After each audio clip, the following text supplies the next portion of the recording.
রাতে, অন্যদিন যদি আপনি 10টা 11টা বা 11:30টায় ঘুমান, 12টায় ঘুমান, জুমার দিন অর্থাৎ বৃহস্পতিবার দিবাগত রাতে আইসা ইবলিস বলে, আরে পাগল হইছস, কালকে হলো শুক্রবার, দোকানদারি নাই, ব্যবসা নাই, চাকরি নাই, মহিলাদেরকে বলে কালকে পোলাপানের স্কুল নাই, মাদ্রাসা নাই, আজকে একটু টক শো, মিষ্টি শো, নাটক, সিনেমা, ইউটিউব, ফেসবুক, ওয়াজই শোন অন্তত। শয়তান কি বলে, ঠিক আছে তো যদি এত ফিল্ম দেখতে মনে না চায়, তো যদি মুসলমান হস, নেককার হস, তো ঠিক আছে অমুক হুজুরের ওয়াজ শুন। এই হুজুরের ওয়াজ শোনাত লাগাই দিয়ে রাতে 1টা 2টা পর্যন্ত পার করে দিল। এরপরে ফজর নামাজ ওর জামাতের সাথে মিস, শেষ।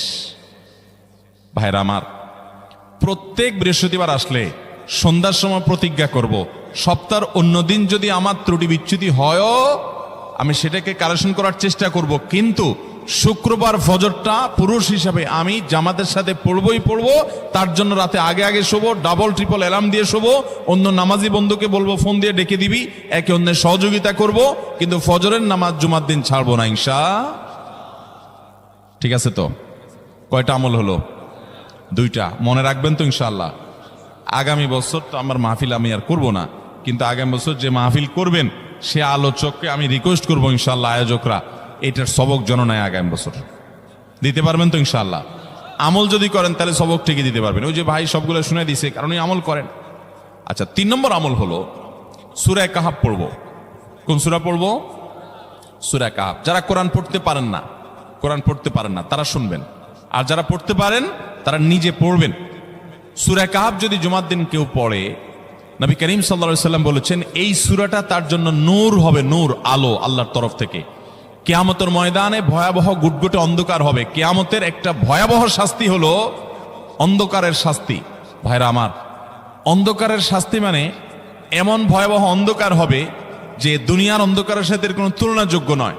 সেই ভয়াবহ অন্ধকারে কিছু আমল আছে যে আমলগুলো মানুষের ওই অন্ধকারের মধ্যে আলোর কাজ দিবে। এর মধ্যে একটা হলো অজুর অঙ্গগুলো যদি কেউ ভালো করে অজু করে, সুন্দর করে ডলে ডলে যেন শুকনা না থাকে, উত্তম রূপে যদি অজু করে কেউ, পানি অপচয় না করে, পানি অল্প নয় কিন্তু ডলে বেশি, সুন্দর করে যদি কেউ অজু করে, এই অজুর অঙ্গগুলো কিয়ামতের ময়দানে উজ্জ্বল হয়ে জলজল করে জ্বলতে থাকে এবং তার জন্য আলোর কাজ দেয়। সবাই যখন অন্ধকারের আযাবের মধ্যে নিমজ্জিত থাকে, হাউতাশ করে, তখন এই ব্যক্তির এই আমলটা তার আলো ভূমিকা আসে। আর আরেকটা হলো এই সূরা কাহাফ। অন্য অনেক উলামা ইকরাম বলেছেন এর ব্যাখ্যা হলো সূরা কাহাফ যদি কেউ এক বৃহস্পতিবারে পড়ে, পরের বৃহস্পতিবার পর্যন্ত, এক শুক্রবারে যদি পড়ে, পরের শুক্রবার আগ পর্যন্ত পুরো সপ্তাহব্যাপী তার ভিতরে নূর, ঈমানের নূর, তাকওয়ার নূর, ইলমের নূর, আমলের নূর, ভালো মানুষ হওয়ার নূর তার ভিতরে আল্লাহ তাআলা সৃষ্টি করে দিবেন। এই জন্য জুমার দিন সূরা কাহাফ পড়বো তো ইনশাআল্লাহ। আলহামদুলিল্লাহ ভাই, আপনাদেরকে যে আমলগুলো করছি এগুলো আমি, আমার পরিবারের সদস্য, পরিচিত, সহকর্মী, আমি চেষ্টা করি সবাইকে স্মরণ করানোর এবং আমল করার চেষ্টা করি। আপনাদেরকেও বলছি ভাই, জুমার দিন যেহেতু, অতএব আজকে জুমার দিন উপলক্ষে বলে যাচ্ছি, জুমার দিনের এই 14-15টা আমলের মধ্যে সামারি করে আমি 5টা আমল করে দিচ্ছি, যে এগুলোর গুরুত্ব অনেক বেশি অন্য অনেকগুলো চাইতে, এগুলো বিশেষভাবে করব। তাহলে এর মধ্যে প্রথমটা চলে গেল দুরুদ বেশি বেশি করে পড়বো।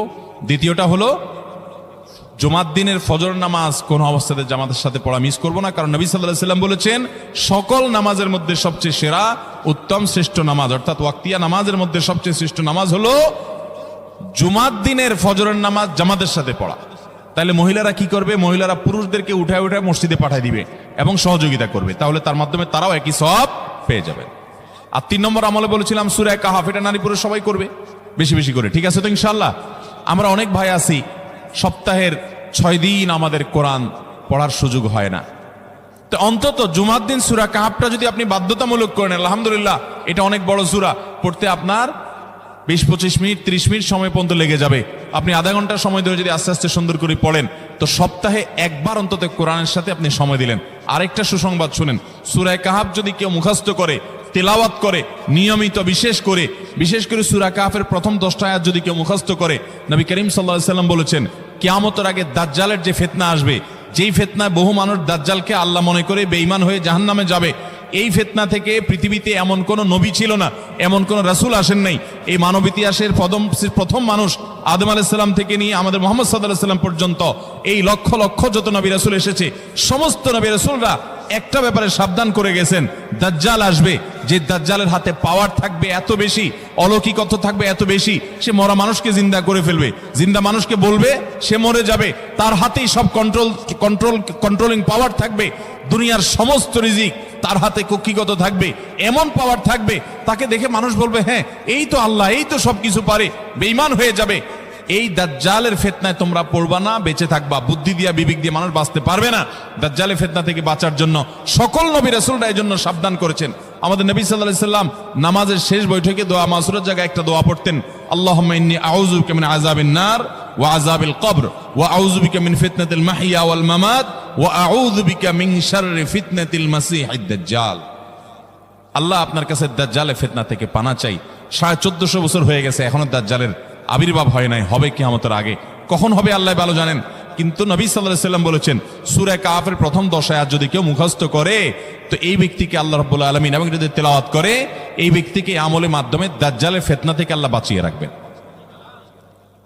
দাজ্জাল তো অনেক পরের কথা, কোথাকার কোন আল্লাহর প্রতি অবিশ্বাসী মুশরিক বা কাফের খেলোয়াড় একটু পায়ের ভিলকি দেখায়, লক্ষ লক্ষ কোটি কোটি মানুষ হুমড়ি খেয়ে তার ভক্ত হয়ে ইমানি চেতনা, আমলি চেতনা, তাকওয়া, তাহারাত সব খুয়ে বসে থাকে। আর সেখানে দাজ্জালের মতো এরকম মিরাকল, সব মিরাকল তার হাতে থাকবে। এরকম পরিস্থিতি যখন আসবে তখন মানুষ কি করবে? এখন এই যে তথ্য প্রযুক্তির উন্নতির এই সময়ে কত মুসলমানের সন্তান বেঈমান হয়ে যাচ্ছে, বিজ্ঞানরাই তারা আল্লাহ বানায় বসে থাকতেছে, আছে না নাই? ধারণামূলক বিষয়কে তারা চূড়ান্ত বিষয় বানিয়ে বসে আছে, বেঈমান হয়ে যাচ্ছে। এবং টাকার যে কারিশমা, টাকা দিলে সব হয়ে যায়, টাকা নাই তো কিছুই হয় না। এই জন্য বেঈমান হয়ে অনেকে বলে যে টাকাই নাকি দ্বিতীয় খোদা, নাউজুবিল্লাহ। ভাইরা আমার, দুনিয়ার এই ভেলকি কি দেখছি আমরা, কিয়ামতের আগে ভেলকি আরো অনেক দেখবে আমাদের পরবর্তী প্রজন্ম, আমাদের ছেলে মেয়েরা, নাতিপুতিরা আরো অনেক ভেলকি দেখবে। এমন ভেলকি দেখবে যে তাদের আল্লাহর প্রতি ঈমান আনা, আখিরাতের প্রতি বিশ্বাস করাটা কঠিন থেকে কঠিন হয়ে যাবে। এরকম পরিস্থিতি তৈরি হবে দুনিয়াতে। তথ্য প্রযুক্তির উন্নতির নাম দিয়ে, এটার নাম দিয়ে, সেটার নাম দিয়ে মানুষের জীবনযাত্রা সহজ হবে, কিন্তু এর মাধ্যমে মানুষের ঈমান দুর্বল হওয়ার অনেক সম্ভাবনা, সংখ্যা তৈরি হবে এবং শয়তান সেগুলো সৃষ্টি করবে। এই আশঙ্কা থেকে বাঁচার জন্য সূরা কাহফটা হলো মহৌষধের মতো। অতএব জুমার দিন প্রত্যেক শুক্রবারে সূরা কাহফ পড়বো তো ইনশাআল্লাহ। মায়েরা, বোনেরা, আমরা ভাইয়েরা যারা আছি, বাবারা যারা আছি, আল্লাহর ওয়াস্তে জীবনের তরে নিয়ত করে নেন আজকের মাহফিল থেকে, জীবনে কখনো বৃহস্পতিবার সন্ধ্যা থেকে শুক্রবার সন্ধ্যার আগ পর্যন্ত আমার হাজার ব্যস্ততা থাকুক, সূরা কাহফটা পড়া ছাড়া আমি কোনো কাজ করব না ইনশাআল্লাহ। আমি আল্লাহর অনেক বান্দাকে ব্যক্তিগতভাবে জানি, আমি নিজেও এতটা গুরুত্ব দিয়ে করতে পারি না। অনেক বড় সরকারি কর্মকর্তা, অনেক বড় পদের নাম আমি বলবো না, আমাকে বলে ভাই আমি মাগরিবের পর, ব্যক্তিগতভাবে আমি জানি উনি খুব সৎ মানুষ, সব মানুষ একরকম হয় না, সৎ মানুষ। উনি বললেন ভাই মাগরিবের পরে আমার ফ্যামিলির সব বাচ্চা কাচ্চা সবাইকে আমি বলি, আমি ব্যস্ত থাকলেও বলি যে মাগরিবের পরে আগে সবাই সূরা কাহফটা পড়ে ফেলো, এরপর অন্য সব আমল। আমরাও চেষ্টা করবো না ইনশাআল্লাহ। কয়টা আমল গেল? ফরজ গোসল হলে ফরজ গোসল করবে, উত্তম রূপে গোসল করবে, ভালো করে গোসল করবে জুমার দিন। ওয়ামাশা ওয়ালাম ইয়ারকাব, জুমার নামাজের জন্য পায়ে হেঁটে মসজিদে যাবে, বাহনে চড়বে না। কেউ যদি মাজুর হয় সে বাহনে চড়লেও চলবে, কিন্তু সাধারণ যারা সুস্থ আছেন পায়ে হেঁটে মসজিদে যাবেন, বাহনে চড়লেন না। জুমার দিনের কথা, জুমার নামাজের কথা।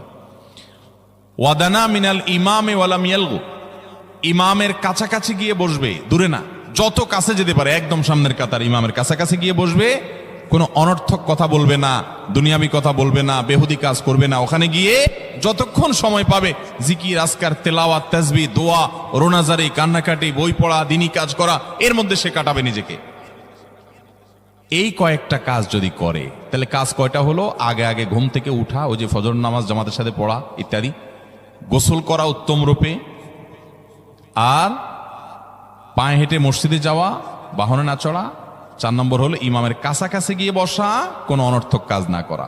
এই 4টা কাজ যদি কেউ জুমার দিনে করে, নবী করিম সাল্লাল্লাহু আলাইহি সাল্লাম বলেছেন ওই ব্যক্তি বাসা থেকে মসজিদ পর্যন্ত যে আসলো, যতগুলো পা ফেলবে, যতগুলো স্টেপ ফেলবে, যতগুলো কদম দিবে, প্রতিটা কদমের বিনিময়ে আল্লাহ রাব্বুল আলামিন তার অ্যাকাউন্টে, তার আমল নামাতে 1 বছর রাত জেগে, সারা রাত জেগে তাহাজ্জুদ নামাজ পড়লে এবং 1 বছর সারা দিন, প্রত্যেকটা দিন পুরা বছর জুড়ে নফল রোজা রাখলে যে পরিমাণ সওয়াব পাইতো, 1 বছর নফল রোজা, 1 বছর রাতভর জেগে তাহাজ্জুদের নামাজ পড়ার সওয়াব মাত্র একটা কদম ফেলার বিনিময়ে দিবেন।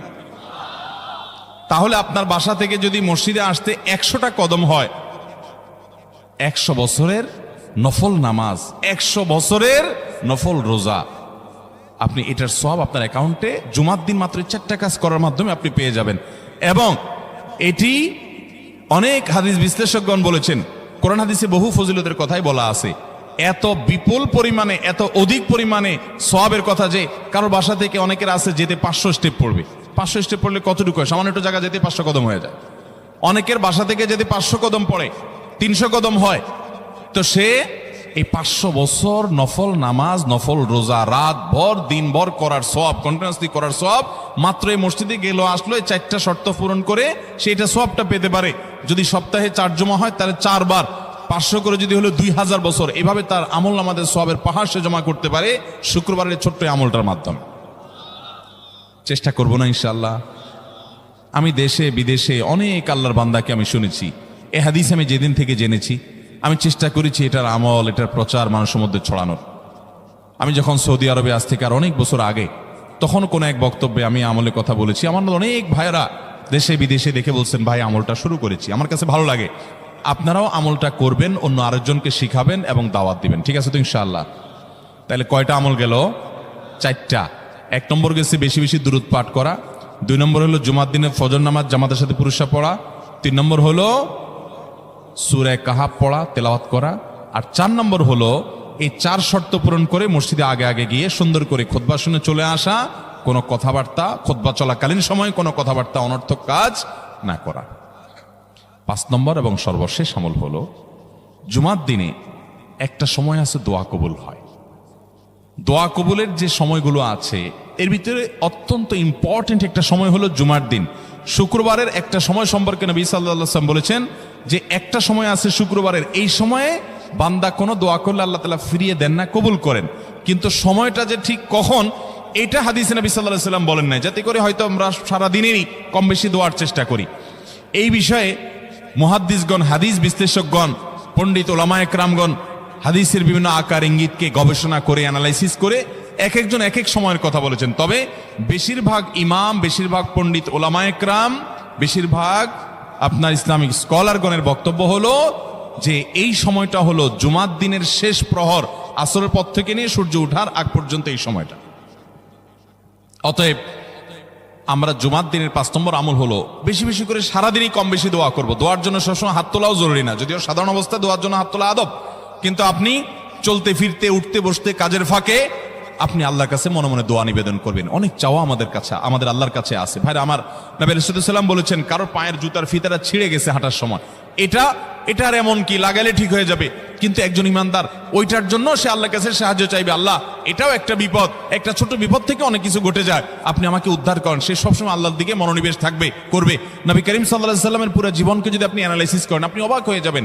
একটা বই আছে বাংলায়, বান্দার ডাকে আল্লাহর সাড়া, এটা বাংলা অনুবাদিত নাম। এই বইয়ের লেখক হলেন হিসনুল মুসলিমের যে রচয়িতা, উনি শেখ সাঈদ আল গাহতানী রহমতুল্লাহি আলাইহি। ওনার সোহবতে যাওয়ার, ওনার সান্নিধ্যে থাকার, একাধিকবার খুব কাছাকাছি বসার সুযোগ আমার হয়েছে। সৌদি আরবের একজন বড় আলেম ছিলেন, দুনিয়া থেকে চলে গেছেন। তো ওনার লেখা বান্দার ডাকে আল্লাহর সাড়া, এই বইটা বেশ মোটা সোটা একটা বই। পুরোটা পড়বেন যে নবী করিম সাল্লাল্লাহু আলাইহি ওয়াসাল্লামের জীবনে যে কত রকমের দোয়া করতেন। আল্লাহ আজকার নামে একটা বই আছে ইমাম নববীর, এটাও বাংলা হয়ে গেছে অনুবাদ, আপনি পড়লে অবাক হয়ে যাবেন। ডক্টর খন্দকার আব্দুল্লাহ জাহাঙ্গীর রাহমাতুল্লাহ রাহে বেলায়েত একটা বই আছে দোয়া এবং জিকিরের, আপনি অবাক হবেন যে কি পরিমাণ দোয়া এবং জিকির নবী সাল্লাল্লাহু আলাইহি ওয়াসাল্লাম জীবনে পড়তেন। ঘুম থেকে উঠার সময় দোয়া আছে না নাই? এরপরে ঘুম থেকে উঠে যখন আপনি বাথরুমে যাবেন, দোয়া আছে না নাই?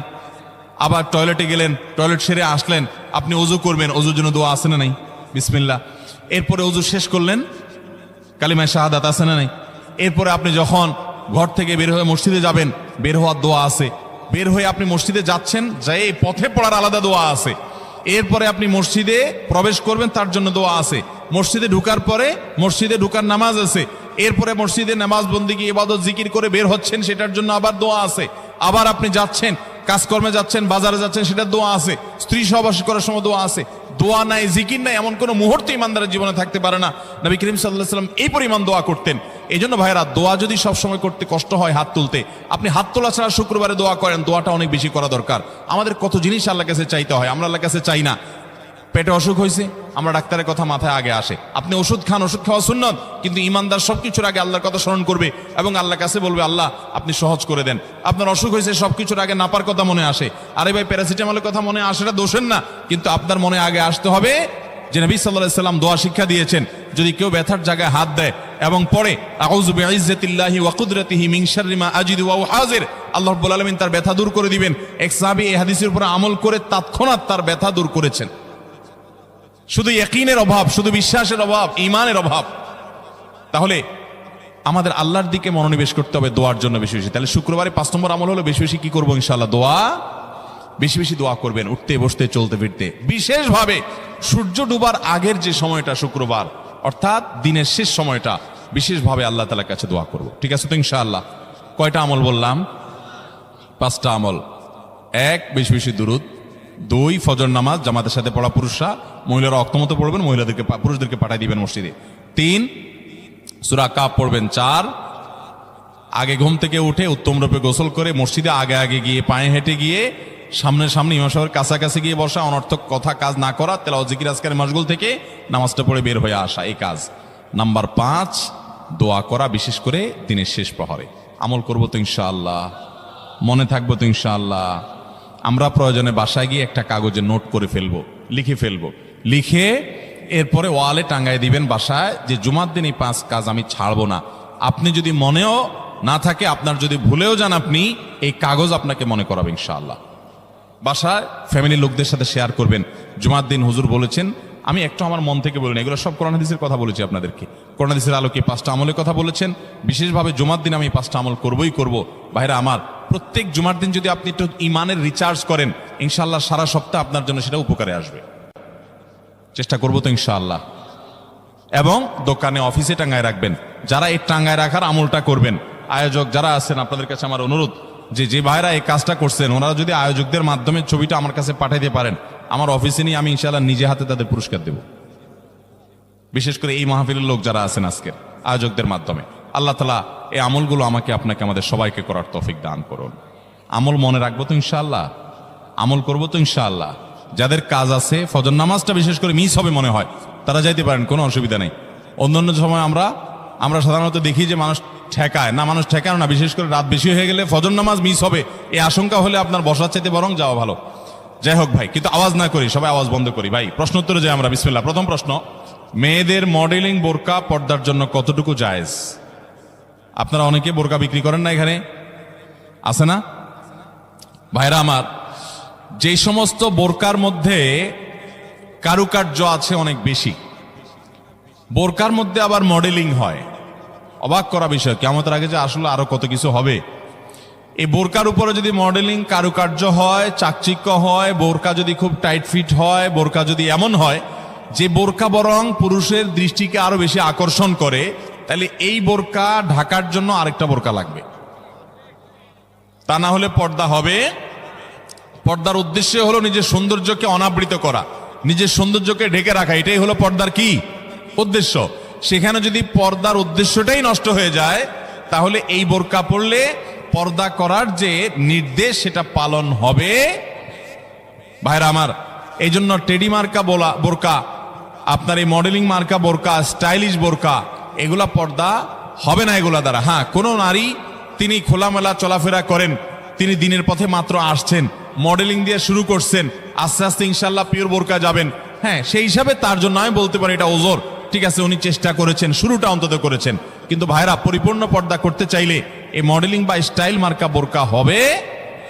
আচ্ছা বলেন তো, আপনার আমার মা বোন বা স্ত্রীকে যদি আমরা বাহিরে নিয়ে যাই, তাদের সাথে আমরা বাহিরে যাই, তারা যদি খোলামেলা পোশাক পরে যায় বা এমন পোশাক পরে যায় যেটা সব পুরুষের দৃষ্টিকে আকৃষ্ট করে, তাহলে অন্য সব পুরুষরা তার দিকে তাকাইলে আপনার কাছে ভালো লাগে না খারাপ লাগে? কেমনে খারাপ লাগে? অনেক পুরুষ তো আছে বউয়ের ছবি ফেসবুকে দিয়ে বলে, আপনাদের ভাবি কেমন হলো বললেন। অনেক পুরুষ এ কাম করে না? ফেসবুকে আবার কমেন্টে নিচে দিয়া দোস্তরা লেখে, দোস্ত ভাবি অনেক সুন্দর, মাশাআল্লাহ, আবার মাশাআল্লাহ লেখে। এরপরে আবার দোস্ত আবার রিপ্লাইতে দেয় কি, ধন্যবাদ দোস্ত।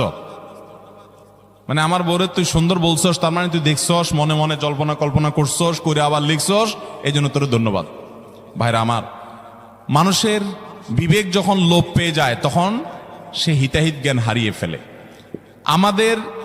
আমাদের মা, আমাদের বোন, আমাদের মেয়ে, আমাদের স্ত্রী, তাদেরকে নিয়ে আমরা যখন খোলামেলা পোশাকে যাব, কোনো বিয়েতে আপনি যখন যাবেন, কোনো মার্কেটে যাবেন, একেবারে চাকচিক্যপূর্ণ পোশাক, একদম খোলামেলা অশ্লীল, তো জগতে বা রাস্তায় যত পুরুষরা তাদেরকে দেখবে, এই সৌন্দর্য দেখার পর পুরুষদের মনে মনে তাকে নিয়ে বাজে চিন্তা, জল্পনা কল্পনা, মনে মনে জেনা, এটা হবে কি হবে না?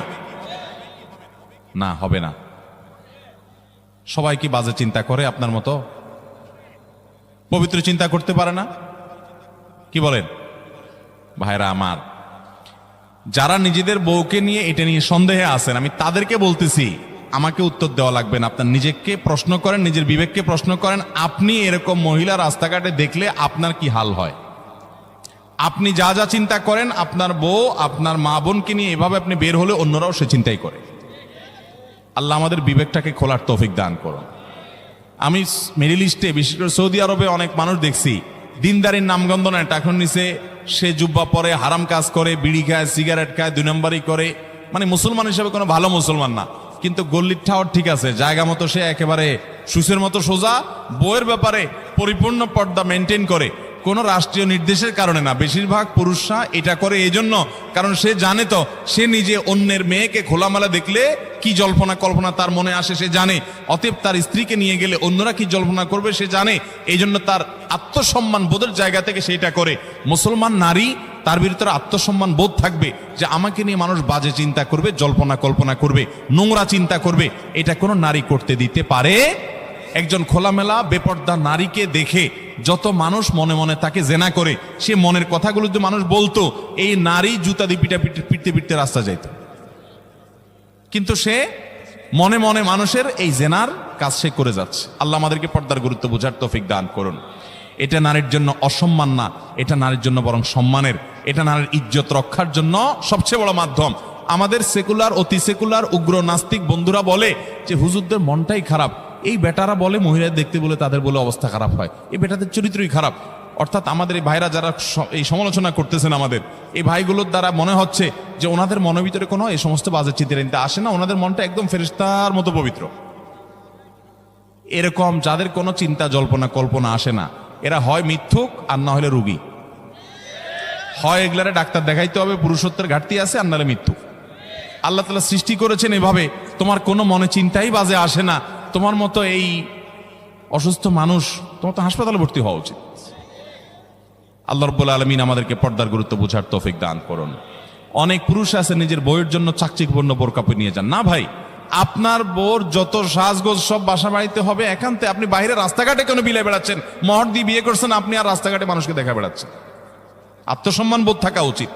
আল্লাহ আমাদেরকে পর্দার গুরুত্ব বোঝার তৌফিক দান করুন। তাহলে স্টাইলি বোরকা এগুলো পড়লে কিন্তু কাজ হবে না, বোরকার কাজ হবে না। আমি এখান থেকে গ্রামে যাব এবং ওই দিনই আবার চলে আসব, এক্ষেত্রে আমার নামাজ কি কসর করতে হবে? দেখুন, গ্রামে আমরা প্রত্যেকে যার যার বাড়িতে যখন যাব, সেটা আমাদের মূল ঠিকানা, আসল ঠিকানা হলে সেখানে আমি 1 ঘন্টার জন্য যদি যাই, নামাজ আমাকে পুরা পড়তে হবে।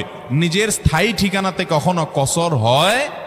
পথে কসর হবে। বাড়িতে যখন চলে গেছেন, আপনার বাড়ি কুমিল্লাতে, আপনার বাড়ি চট্টগ্রামে, আপনার বাড়ি বগুড়াতে বা খুলনাতে বা সিলেটে, আপনার বাড়ি যেখানেই হোক না কেন, যখন সফরের দূরত্ব হবে, নিজের স্থায়ী ঠিকানায় 1 ঘন্টার জন্য যদি যান, সেখানে পুরো নামাজ পড়তে হবে, কসর চলবে। কিন্তু কিছু লোক আছে, গ্রামে বাড়ি আছে ঠিক আছে, কিন্তু তাদের গ্রামের বাড়ি এখন আর স্থায়ী ঠিকানা না। ধরুন আপনি ঢাকা শহরে বাড়ি কিনছেন বা ফ্ল্যাট কিনছেন, পাসপোর্টে, এনআইডিতে, সরকারি সব কাগজে পত্রে ঠিকানাতে আপনি স্থায়ী ঠিকানাও এটা, বর্তমান ঠিকানাও এটা। গ্রামের বাড়ি আছে কিন্তু ওটা আপনার স্থায়ীও না, বর্তমান ঠিকানাও না, জাস্ট বেড়াইতে যান, ভাই বেড়াদাররা আছে, অন্যরা আছে, তাহলে ওইটাতে আপনি গেস্ট, সেখানে আপনি কসর পড়বেন। এবং এটা আপনার স্থায়ী এবং বর্তমান ঠিকানা হলে, অনেকে আছে বাড়িতে জমি জমা আছে, শুধুমাত্র থাকার ঘরবাড়িও নাই এবং ভাগযোগ হয়ে গেছে, সে শুধু গেস্ট হিসেবে যায়, ভাইদের মেহমান হয়ে যায়, তাহলে সে কসর পড়বে। আর না হলে স্থায়ী ঠিকানায় গেলে 1 ঘন্টার জন্য সে কি করতে হবে? পুরো নামাজ পড়তে হবে, যদি স্থায়ী ঠিকানা হয় তার গ্রাম। এরপরে প্রশ্ন হলো, আমি অনেকবার তওবা করেছি, প্রত্যেকবারই ভঙ্গ হয়েছে, তাহলে কি আমি মুনাফিক হয়ে গেছি?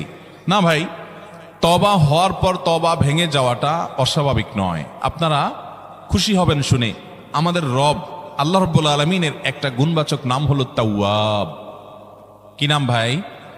তাওয়াবের মানে জানেন? আল্লাহু আকবার। রিপিটেডলি, বারবার যিনি বান্দার তওবা কবুল করেন। এই জন্য ভাই, একবার গুনাহ হয়ে গেছে, আল্লাহর কাছে তওবা করেছেন, চেষ্টা করছেন যে আর যেন না হয়, কিন্তু আবার শয়তান কাত করে ফেলে দিয়েছে, আবারও তওবা করে ফেলবেন এবং দুর্বল হবেন না। এখানে ইবলিস আপনাকে বলবে, তুই এতবার একই কাজ করে তওবা করছস আল্লাহর কাছে, আবার কোন মুখে তওবা করবি? থাক, বাদ দে। আপনার তওবা থেকে দূরে সরাবে। এটা হলো শয়তানের সবচেয়ে বড় অস্ত্র। কখনো নিরাশ হওয়া যাবে না। তওবা আগের বারের চাইতে পরের বারটা আরো স্ট্রং করবেন, যে ঠিক আছে আগের বারটা তওবা আমি দুর্বল ছিল, এটাকে আরো স্ট্রং করব, চেষ্টা করবো না ইনশাআল্লাহ।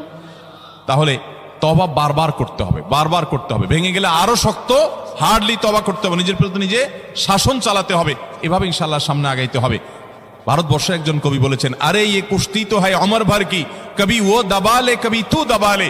ইবলিসের সাথে তোমার এই লড়াই তো সারা জীবনের। কখনো ইবলিস তোমাকে কাত করে ফেলে দিবে, তোমার দ্বারা গুনাহ করায় ফেলবে, আবার কখনো চোখের পানি ফেলে কেঁদে কেটে আল্লাহর কাছে একান্তে।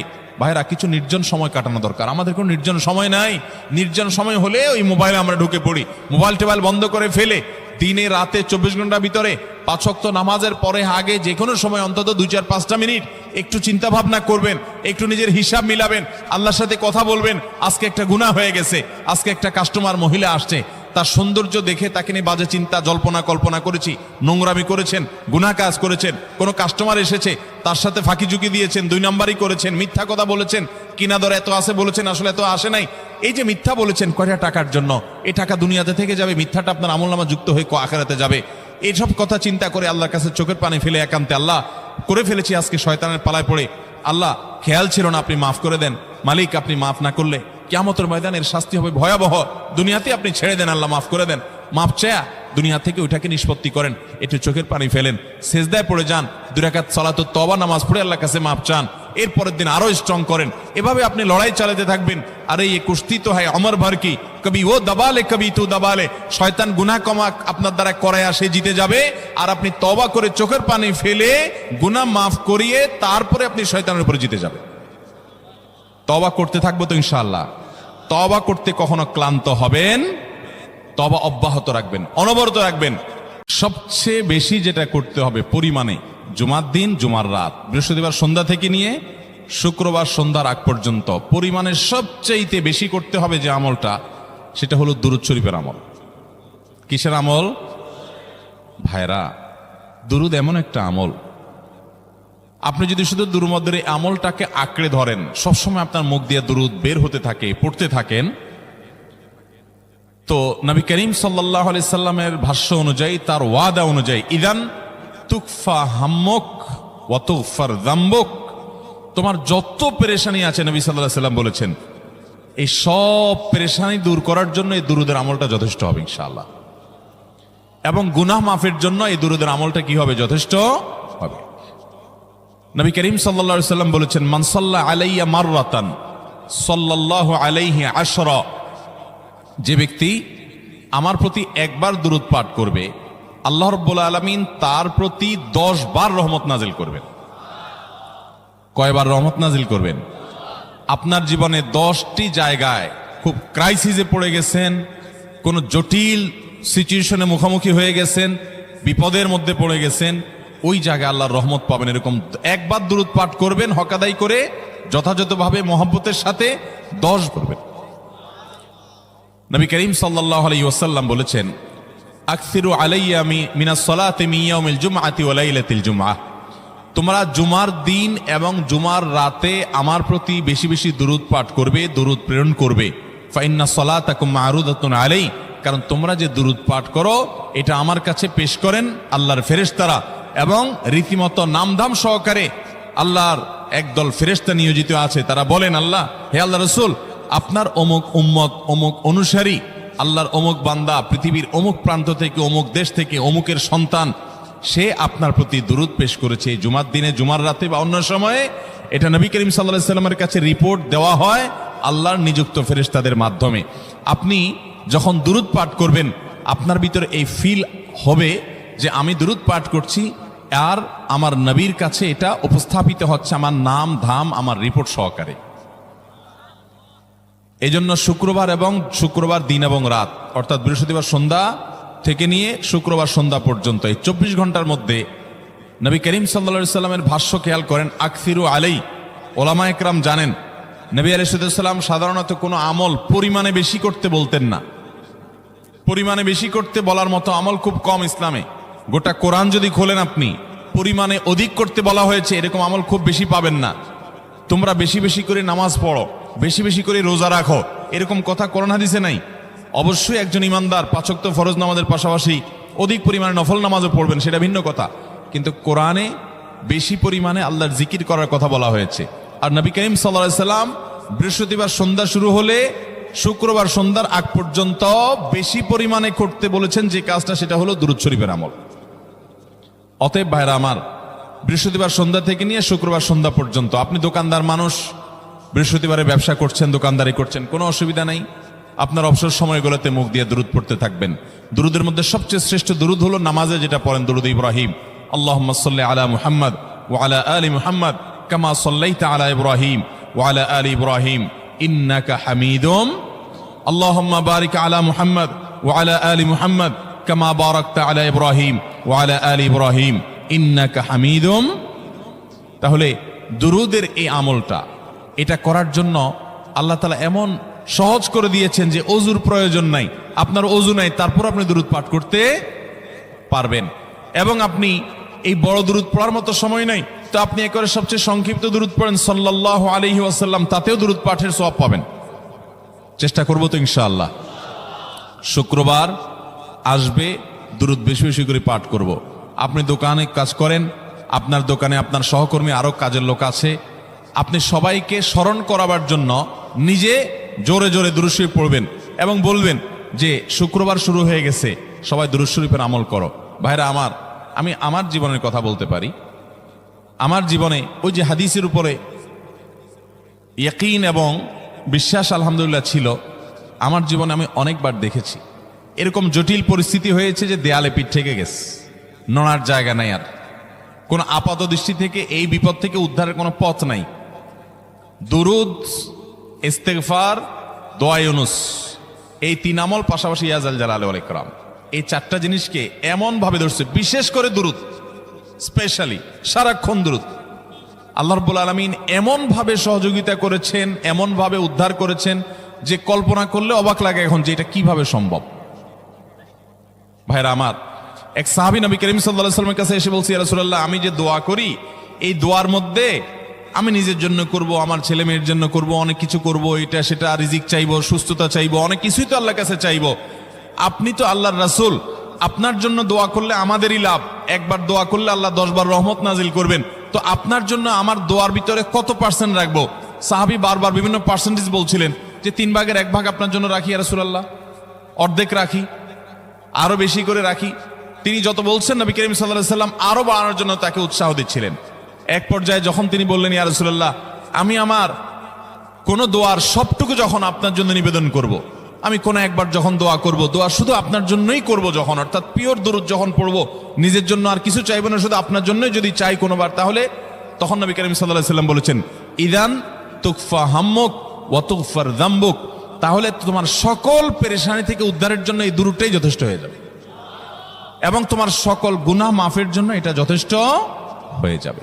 মোহতারাম হাজিরিন, দুরূদের আমলটা এত সুন্দর আমল, কিন্তু আবার তাড়াহুড়া করে পড়বেন না, সাল্লাল্লাহু আলাইহি সাল্লাম সাল্লাল্লাহু আলাইহি সাল্লাম সাল্লাল্লাহু আলাইহি সাল্লাম সাল্লাল্লাহু আলাইহি সাল্লাম, সংখ্যা বাড়ানোর জন্য হুলস্থুল করে পড়লেন না, মুহাব্বতের সাথে সাল্লাল্লাহু আলাইহি ওয়াসাল্লাম সাল্লাল্লাহু আলাইহি ওয়াসাল্লাম আল্লাহুম্মা সাল্লি আলা মুহাম্মদ, অর্থ বুঝে বুঝে আল্লাহুম্মা সাল্লি আলা মুহাম্মদ মানে কি, আল্লাহ আপনি মুহাম্মদের প্রতি শান্তি বর্ষণ করুন।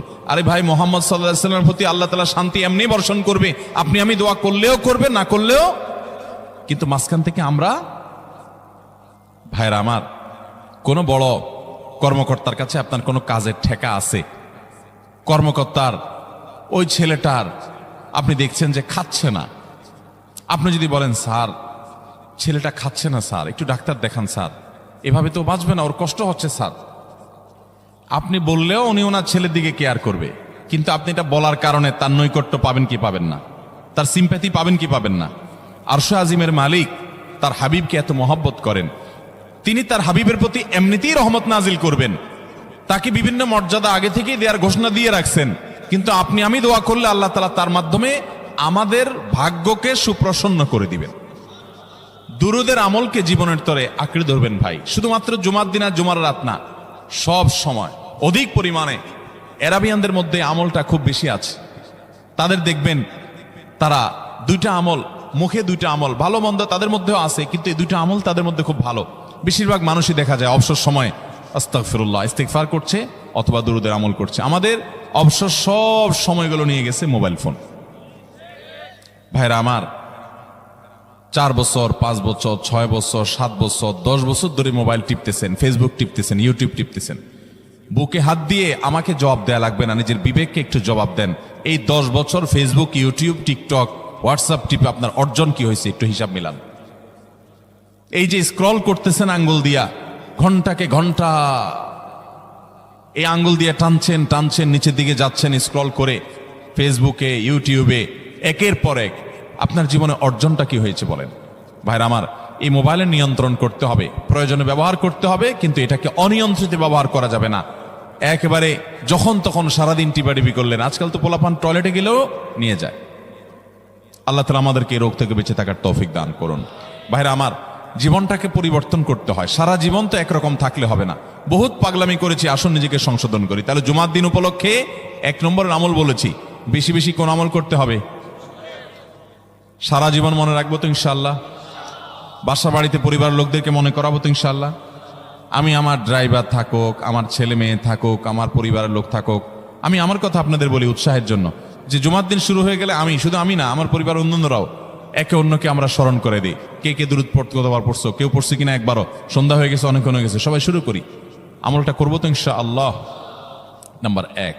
নাম্বার 2, জুমার দিন উপলক্ষে অন্য যে কোনো দিনের চাইতে জুমার দিন অর্থাৎ শুক্রবারের ফজর নামাজ পুরুষরা মসজিদে জামাতের সাথে পড়বেন, জামাতের সাথে পড়ার নিয়ত করবেন পাক্কা। কারণ অন্য যে কোনো দিনের ফজর নামাজ না, শুধুমাত্র যত নামাজ আছে, নবী করিম সাল্লাল্লাহু আলাইহি সাল্লাম বলেছেন, আফদালুস সালাওয়াতে ইনদাল্লাহ, আল্লাহর কাছে দুনিয়ার সব নামাজের মধ্যে, 5 ওয়াক্ত সাধারণ নামাজগুলোর মধ্যে সবচেয়ে উত্তম নামাজ হলো সলাতুল ফজরে মাআল জামাআতে ইয়াউমাল জুমআহ। জুমার দিন ফজরের নামাজ জামাতের সাথে আদায় করা হলো যত নামাজ আছে এর মধ্যে সবচেয়ে শ্রেষ্ঠ নামাজ। তাহলে জুমার দিনে এই বিষয়টা বিশেষভাবে খেয়াল রাখবো। জুমার দিন ফজর নামাজটা পুরুষরা কোথায় পড়বো, এবং সেটা বৃহস্পতিবার থেকে পরিকল্পনা শুরু করবো যে কালকের ফজর নামাজ যাতে কোনো অবস্থাতে আমার মিস না হয়। আমাদের আখিরাতের ব্যবসা এটা ভাই, আখিরাতের কারেন্সি সংগ্রহ করা। যত খুঁটে খুঁটে ভালো ভালো আমলগুলো করবেন, আপনার আমল নামাতে আমল সওয়াব জমা হতে থাকবে। চেষ্টা করবো তো ইনশাআল্লাহ। আমাদেরকে শয়তান অন্যদিন ফজরের নামাজ পড়ার সুযোগ হলেও শয়তান এমন ভাবে আমাদেরকে ধোঁকা দেয়, শুক্রবারে ফজরটা পড়াটা সবচেয়ে বেশি কঠিন হয়ে যায়। কেন জানেন? কারণ ইবলিস তো জানে, হাদিস আপনি জানেন না, হয়তো অনেকে হয়তো আজকে শুনছেন, আপনি আমি কোনো হাদিস না জানতে পারি, ইবলিস ঠিকই জানে যে ফজর নামাজ এই দিন যদিও জামাতের সাথে ফজর পড়ে ফেলে, তাহলে তোর আখিরাতের ব্যবসা অনেক দূর আগে যাবে। ওর সাথে তো আমাদের বাবা আদমের সাথে সেই চ্যালেঞ্জ, আদম আলাইহিস সালামকে সিজদা করতে বলা হয়েছে, সে তো করে নাই, তার সৌজন্য বা তার জন্য সিজদা নিবেদন করে নাই। আল্লাহ তাআলা সেজন্য তাকে জান্নাত থেকে বের করে দিয়েছে। তার কারণে এই ইবলিস তখনই আল্লাহর সাথে, আল্লাহর সামনেই চ্যালেঞ্জ ছুড়ে দিয়েছে আদম আলাইহিস সালামের সাথে, যে লা উবিয়ান্নাহুম আজমাইন, আমি আদমের সব সন্তানগুলাকে পথহারা করে ছাড়বো, ওদেরকে জান্নাতের পথে চলতে দিব না। এই জন্য আল্লাহ তাআলার কাছে সে কিছু পাওয়ার চাইয়া নিছে। এর ভিতরে একটা হলো কিয়ামত পর্যন্ত হায়াত পাবে, আরেকটা হলো আমাদের রগের সাথে সে মিশতে পারে, রক্ত প্রবাহের সাথে মিশতে পারে, শরীরের মধ্যে প্রভাব সৃষ্টি করতে পারে, আমাদেরকে দুর্বল করতে পারে, মন্দ দিকে টানতে পারে, ভালো কাজ যেন না হয় মনে মনে কুমন্ত্রণা সৃষ্টি করতে পারে। এই পাওয়ার সে নিয়ে এসেছে। এই জন্য তার সাথে আমাদের চ্যালেঞ্জ। সে হাদিস জানে যে জুমার দিন ফজর পড়লে আমাদের অনেক লাভ হয়ে যাবে। এই জন্য সে বৃহস্পতিবার রাতে, অন্য দিন যদি আপনি 10টা 11টা বা 11:30টায় ঘুমান, 12টায় ঘুমান, জুমার দিন অর্থাৎ বৃহস্পতিবার দিবাগত রাতে আইসা ইবলিস বলে, আরে পাগল হইছস, কালকে হলো শুক্রবার, দোকানদারি নাই, ব্যবসা নাই, চাকরি নাই, মহিলাদেরকে বলে কালকে পোলাপানের স্কুল নাই, মাদ্রাসা নাই, আজকে একটু টক শো, মিষ্টি শো, নাটক, সিনেমা, ইউটিউব, ফেসবুক, ওয়াজি শুন অন্তত। শয়তান কি বলে? ঠিক আছে, তো যদি এত ফিল্ম দেখতে মনে না চায়, তো যদি মুসলমান হস, নেককার হস, তো ঠিক আছে, অমুক হুজুরের ওয়াজ শুন। এই হুজুরের ওয়াজ শোনাত লাগাই দিয়ে রাতে 1টা 2টা পর্যন্ত পার করে দিল। এরপরে ফজর নামাজ ওর জামাতের সাথে মিস, শেষ। ভাইরা আমার, প্রত্যেক বৃহস্পতিবার আসলে সন্ধ্যার সময় প্রতিজ্ঞা করব, সপ্তাহের অন্য দিন যদি আমার ত্রুটি বিচ্যুতি হয়ও আমি সেটাকে কারেকশন করার চেষ্টা করব, কিন্তু শুক্রবার ফজরটা পুরুষ হিসাবে আমি জামাতের সাথে পড়বই পড়বো। তার জন্য রাতে আগে আগে শোবো, ডাবল ট্রিপল অ্যালার্ম দিয়ে শোবো। অন্য নামাজি বন্ধুকে বলবো ফোন দিয়ে ডেকে দিবি, একে অন্যের সহযোগিতা করব, কিন্তু ফজরের নামাজ জুমার দিন ছাড়বো না ঠিক আছে? তো কয়টা আমল হলো? 2টা। মনে রাখবেন তো ইনশাআল্লাহ। আগামী বছর তো আমার মাহফিল আমি আর করব না, কিন্তু আগামী বছর যে মাহফিল করবেন সে আলোচককে আমি রিকোয়েস্ট করবো ইনশাআল্লাহ, আয়োজকরা এটার সবক জননায় আগামী বছর দিতে পারবেন তো ইনশাআল্লাহ।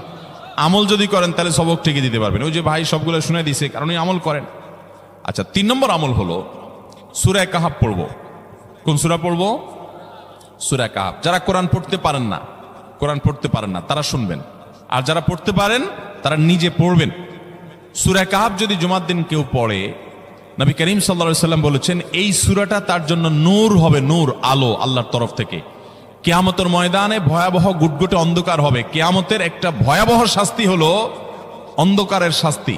ভাইরা আমার, অন্ধকারের শাস্তি মানে এমন ভয়াবহ অন্ধকার হবে যে দুনিয়ার অন্ধকারের সাথে কোনো তুলনাযোগ্য নয়। সেই ভয়াবহ অন্ধকারে কিছু আমল আছে যে আমলগুলো মানুষের ওই অন্ধকারের মধ্যে আলোর কাজ দিবে। এর মধ্যে একটা হলো অজুর অঙ্গগুলো যদি কেউ ভালো করে অজু করে, সুন্দর করে ডলে ডলে যেন শুকনা না থাকে, উত্তম রূপে যদি অজু করে, কেউ পানি অপচয় না করে, পানি অল্প নয় কিন্তু ডলে বেশি, সুন্দর করে যদি কেউ অজু করে, এই অজুর অঙ্গগুলো কিয়ামতের ময়দানে উজ্জ্বল হয়ে জলজল করে জ্বলতে থাকে এবং তার জন্য আলোর কাজ দেয়। সবাই যখন অন্ধকারের আযাবের মধ্যে নিমজ্জিত থাকে, হাউতাশ করে, তখন এই ব্যক্তির এই আমলটা তার আলো ভূমিকা আসে। আর আরেকটা হলো এই সূরা কাহাফ। অন্য অনেক উলামা ইকরাম বলেছেন এর ব্যাখ্যা হলো সূরা কাহাফ যদি কেউ এক বৃহস্পতিবারে পড়ে, পরের বৃহস্পতিবার পর্যন্ত, এক শুক্রবারে যদি পড়ে, পরের শুক্রবার আগ পর্যন্ত পুরো সপ্তাহব্যাপী তার ভিতরে নূর, ঈমানের নূর, তাকওয়ার নূর, ইলমের নূর, আমলের নূর, ভালো মানুষ হওয়ার নূর তার ভিতরে আল্লাহ তাআলা সৃষ্টি করে দিবেন। এই জন্য জুমার দিন সূরা কাহাফ পড়বো তো ইনশাআল্লাহ।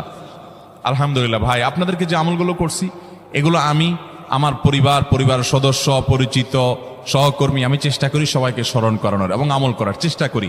আপনাদেরকেও বলছি ভাই, জুমার দিন যেহেতু, অতএব আজকে জুমার দিন উপলক্ষে বলে যাচ্ছি, জুমার দিনের এই 14-15টা আমলের মধ্যে সামারি করে আমি 5টা আমল করে দিচ্ছি, যে এগুলোর গুরুত্ব অনেক বেশি অন্য অনেকগুলো চাইতে, এগুলো বিশেষভাবে করব। তাহলে এর মধ্যে প্রথমটা চলে গেল দুরুদ বেশি বেশি করে পড়ব। দ্বিতীয়টা হলো জুমার দিনের ফজর নামাজ কোন অবস্থাতে জামাতের সাথে পড়া মিস করব না, কারণ নবী সাল্লাল্লাহু আলাইহি সাল্লাম বলেছেন সকল নামাজের মধ্যে সবচেয়ে সেরা, উত্তম, শ্রেষ্ঠ নামাজ, অর্থাৎ ওয়াক্তিয়া নামাজের মধ্যে সবচেয়ে শ্রেষ্ঠ নামাজ হলো জুমার দিনের ফজরের নামাজ জামাতের সাথে পড়া। তাহলে মহিলারা কি করবে? মহিলারা পুরুষদেরকে উঠায় উঠায় মসজিদে পাঠিয়ে দিবে এবং সহযোগিতা করবে, তাহলে তার মাধ্যমে তারাও একই সওয়াব পেয়ে যাবে। আর 3 নম্বর আমলে বলেছিলাম সূরা কাহাফ, এটা নারী পুরুষ সবাই করবে বেশি বেশি করে, ঠিক আছে তো ইনশাআল্লাহ? আমরা অনেক ভাই আছি সপ্তাহের 6 দিন আমাদের কোরআন পড়ার সুযোগ হয় না, তো অন্তত জুমার দিন সূরা কাহাফটা যদি আপনি বাধ্যতামূলক করেন, আলহামদুলিল্লাহ, এটা অনেক বড় সূরা, পড়তে আপনার 20-25 মিনিট 30 মিনিট সময় পর্যন্ত লেগে যাবে। আপনি আধা ঘন্টা সময় ধরে যদি আস্তে আস্তে সুন্দর করে পড়েন, তো সপ্তাহে একবার অন্তত কোরআনের সাথে আপনি সময় দিলেন। আরেকটা সুসংবাদ শুনেন, সূরা কাহাফ যদি কেউ মুখস্থ করে, তেলাওয়াত করে নিয়মিত, বিশেষ করে সূরা কাহাফের প্রথম 10টা আয়াত যদি কেউ মুখস্থ করে, নবী করিম সাল্লাল্লাহু আলাইহি সাল্লাম বলেছেন কিয়ামতের আগে দাজ্জালের যে ফিতনা আসবে, যেই ফিতনায় বহু মানুষ দাজ্জালকে আল্লাহ মনে করে বেঈমান হয়ে জাহান্নামে যাবে, এই ফিতনা থেকে পৃথিবীতে এমন কোন নবী ছিল না, এমন কোন রাসূল আসেন নাই। এই মানব ইতিহাসের প্রথম মানুষ আদম আলাইহিস সালাম থেকে নিয়ে আমাদের মুহাম্মদ সাল্লাল্লাহু আলাইহি সাল্লাম পর্যন্ত এই লক্ষ লক্ষ যত নবী রাসূল এসেছে, সমস্ত নবী রাসূলরা একটা ব্যাপারে সাবধান করে গেছেন, দাজ্জাল আসবে, যে দাজ্জালের হাতে পাওয়ার থাকবে এত বেশি, অলৌকিকত্ব থাকবে এত বেশি, সে মরা মানুষকে জিন্দা করে ফেলবে, জিন্দা মানুষকে বলবে সে মরে যাবে, তার হাতেই সব কন্ট্রোলিং পাওয়ার থাকবে, দুনিয়ার সমস্ত রিজিক তার হাতে কক্ষিগত থাকবে, এমন পাওয়ার থাকবে তাকে দেখে মানুষ বলবে হ্যাঁ এই তো আল্লাহ, এই তো সবকিছু পারে, বেঈমান হয়ে যাবে। এই দাজ্জালের ফিতনায় তোমরা পড়বা না, বেঁচে থাকবা। বুদ্ধি দিয়া বিবেক দিয়ে মানুষ বাঁচতে পারবে না। দাজ্জালের ফিতনা থেকে বাঁচার জন্য সকল নবী রাসূলরা এর জন্য সাবধান করেছেন। আমাদের নবী সাল্লাল্লাহু আলাইহি সাল্লাম নামাজের শেষ বৈঠকে দোয়া মাসুরের জায়গায় একটা দোয়া পড়তেন, আল্লাহুম্মা ইন্নী আউযু বিকা মিন আযাবিন নার ওয়া আযাবিল কবর ওয়া আউযু বিকা মিন ফিতনাতিল মাহইয়া ওয়াল মামাত ওয়া আউযু বিকা মিন শাররি ফিতনাতিল মাসীহিদ দাজ্জাল। আল্লাহ, আপনার কাছে দাজ্জালের ফিতনা থেকে পানা চাই। 1450 বছর হয়ে গেছে, এখনো দাজ্জালের আবির্ভাব হয় নাই, হবে কিয়ামতের আগে। কখন হবে আল্লাহ ভালো জানেন। কিন্তু নবী সাল্লাল্লাহু আলাইহি সাল্লাম বলেছেন, সূরা কাফের প্রথম 10 আয়াত যদি কেউ মুখস্থ করে, তো এই ব্যক্তিকে আল্লাহ রাব্বুল আলামিন এবং যদি তেলাওয়াত করে, এই ব্যক্তিকে আমলের মাধ্যমে দাজ্জালের ফিতনা থেকে আল্লাহ বাঁচিয়ে রাখবেন। দাজ্জাল তো অনেক পরের কথা। কোথাকার কোন আল্লাহর প্রতি অবিশ্বাসী মুশরিক বা কাফের খেলোয়াড় একটু পায়ের ভিলকি দেখায়, লক্ষ লক্ষ কোটি কোটি মানুষ হুমড়ি খেয়ে তার ভক্ত হয়ে ইমানি চেতনা, আমলি চেতনা, তাকওয়া, তাহারাত সব খুঁয়ে বসে থাকে। আর সেখানে দাজ্জালের মতো এরকম মিরাকল, সব মিরাকল তার হাতে থাকবে। এরকম পরিস্থিতি যখন আসবে, তখন মানুষ কি করবে? এখন এই যে তথ্য প্রযুক্তির উন্নতির এই সময়ে কত মুসলমানের সন্তান বেঈমান হয়ে যাচ্ছে, বিজ্ঞানরেই তারা আল্লাহ বানায় বসে থাকতেছে, আছে না নাই? ধারণামূলক বিষয়কে তারা চূড়ান্ত বিষয় বানিয়ে বসে আছে, বেঈমান হয়ে যাচ্ছে। এবং টাকার যে কারিশমা, টাকা দিলে সব হয়ে যায়, টাকা নাই তো কিছুই হয় না। এই জন্য বেঈমান হয়ে অনেকে বলে যে টাকাই নাকি দ্বিতীয় খোদা, নাউজুবিল্লাহ। ভাইরা আমার, দুনিয়ার এই ভেলকি কি দেখছি আমরা? কিয়ামতের আগে ভেলকি আরো অনেক দেখবে আমাদের পরবর্তী প্রজন্ম, আমাদের ছেলে মেয়েরা, নাতিপুতিরা আরো অনেক ভেলকি দেখবে। এমন ভেলকি দেখবে যে তাদের আল্লাহর প্রতি ঈমান আনা, আখিরাতের প্রতি বিশ্বাস করাটা কঠিন থেকে কঠিন হয়ে যাবে। এরকম পরিস্থিতি তৈরি হবে দুনিয়াতে। তথ্য প্রযুক্তির উন্নতির নাম দিয়ে, এটার নাম দিয়ে, সেটার নাম দিয়ে মানুষের জীবনযাত্রা সহজ হবে, কিন্তু এর মাধ্যমে মানুষের ঈমান দুর্বল হওয়ার অনেক সম্ভাবনা, শঙ্কা তৈরি হবে এবং শয়তান সেগুলো সৃষ্টি করবে। এই আশঙ্কা থেকে বাঁচার জন্য সূরা কাহফটা হলো মহৌষধের মতো। অতএব জুমার দিন প্রত্যেক শুক্রবারে সূরা কাহফ পড়ব তো ইনশাআল্লাহ। মায়েরা, বোনেরা, আমরা ভাইয়েরা যারা আছি, বাবারা যারা আছি, আল্লাহর ওয়াস্তে জীবনের তরে নিয়ত করে নেন আজকের মাহফিল থেকে, জীবনে কখনো বৃহস্পতিবার সন্ধ্যা থেকে শুক্রবার সন্ধ্যার আগ পর্যন্ত আমার হাজার ব্যস্ততা থাকুক, সূরা কাহফটা পড়া ছাড়া আমি কোনো কাজ করব না ইনশাআল্লাহ।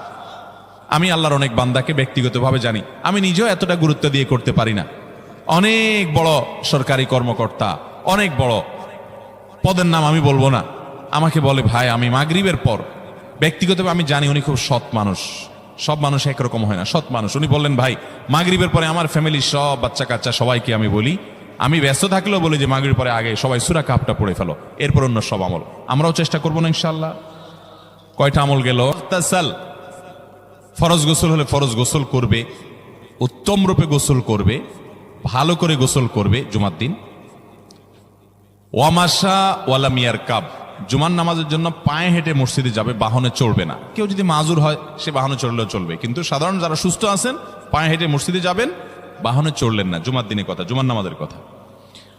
ওয়াদানা মিনাল ইমামে ওয়ালাম ইয়ালগু, ইমামের কাছাকাছি গিয়ে বসবে, দূরে না, যত কাছে যেতে পারে একদম সামনের কাতার ইমামের কাছাকাছি গিয়ে বসবে। কোনো অনর্থক কথা বলবে না, দুনিয়াবি কথা বলবে না, বেহুদি কাজ করবে না। ওখানে গিয়ে যতক্ষণ সময় পাবে জিকির, আজকার, তেলাওয়াত, তাসবিহ, দোয়া, রোনাজারি, কান্নাকাটি, বই পড়া, দিনী কাজ করা, এর মধ্যে সে কাটাবে নিজেকে।